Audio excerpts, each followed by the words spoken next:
Ovaj kolač ima okus medenjaka, ali za razliku od klasičnih medenjaka puno mekši, sočni i nestane brže nego što ga stigneš napraviti. Za pripremu ti treba samo jedna zdjela. U njoj pomiješaj brašno, šećer, sodu bikarbonu, začine za medenjake ili samo cimet, pekmez od šljiva, malo ulja i mlijeko. Pekmez od šljiva daje kolaču lagano kiselkast okus koji savršeno balansira njegovu slatkoću.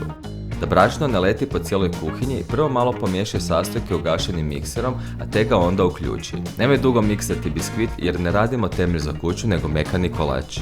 Prvo u pleh uli samo polovicu biskvita. Kada je prvi sloj pečen, odmah ga premaži pekmezom ili posipaj nasjeckanom čokoladom. Pekmezu dodaj žlicu vode kako bi se lakše dao razmazati. Zatim preko svega izlij ostatak biskvita i vrati kolač u pečnicu da se ispeče i gornji sloj.